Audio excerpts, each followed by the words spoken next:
महाशिवरात्रि भारत में बड़ी धूमधाम से मनाई जाती है। इसी दिन शिवलिंग पर बेलपत्र और फूल चढ़ाए जाते हैं। साथ ही दूध अर्पित किया जाता है। शंकर भगवान में विश्वास रखने वाले लोग इस दिन उपवास भी रखते हैं। लेकिन क्या आप महाशिवरात्रि का ऐतिहासिक महत्व जानते हैं? पौराणिक कथाओं के अनुसार एक कथा ऐसी है जब देवताओं और असुरों के बीच समुद्र मंथन में बहुत सारी कीमती चीजें निकली। जो चीजें उन्होंने आपस में अच्छी तरह से बांट ली, लेकिन जब उसमें से विष निकला तो उसे लेने के लिए कोई भी तैयार नहीं था।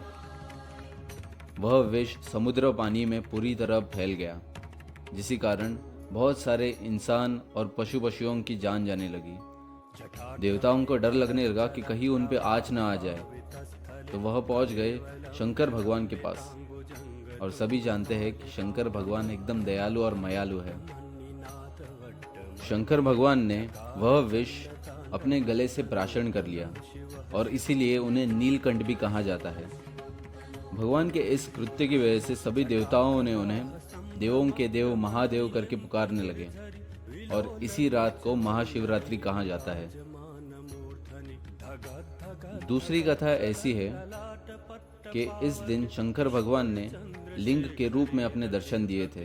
इसीलिए बहुत सारे लोग इस दिन के लिए शंकर भगवान की जयंती के नाम से मनाया जाता है। तो कथा ऐसी है कि किसी रोज भगवान विष्णु और भगवान ब्रह्मा में द्वंद्व शुरू हो गया कि कौन सबसे सर्वश्रेष्ठ है, और उनके शक्ति प्रदर्शन में पूरे विश्व में हाहाकार मचने लगा।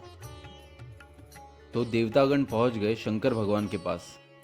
शंकर भगवान ने दोनों के द्वंद्व के बीच एक प्रज्वलित लिंग के रूप में प्रकट हो गए, और वह लिंग इतना तेजस्वी था कि उसका ना ही कोई स्टार्ट था ना ही कोई एंड।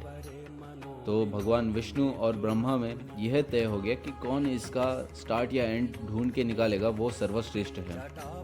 इसलिए विष्णु भगवान सूअर के रूप में धरती के नीचे चले गए और भगवान ब्रह्मा हंस के रूप में ऊपर की ओर चले गए। लेकिन दोनों में से कोई भी सफल न हो पाया और दोनों ने उस लिंग को प्रणाम किया, और उसी तरह शंकर भगवान ने लिंग के रूप में अपने दर्शन दे दिए।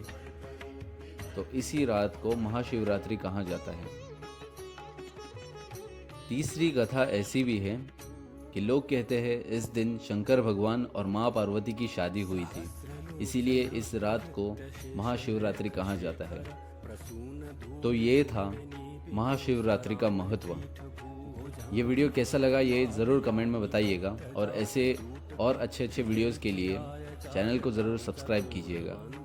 और हाँ, और एक इम्पॉर्टेंट बात, कोविड-19 का सेकेंड वेरिएंट आ गया है, तो प्लीज़ अपने घर में रहिए, अनवांटेड ट्रैवल न कीजिए और गैदरिंग्स तो बिल्कुल ना कीजिए, और सेफ रहे। तब तक के लिए शुक्रिया, अपना ख्याल रखिएगा। शेखरं महाकपालि संपदे शिरोजटालमस्तु नः।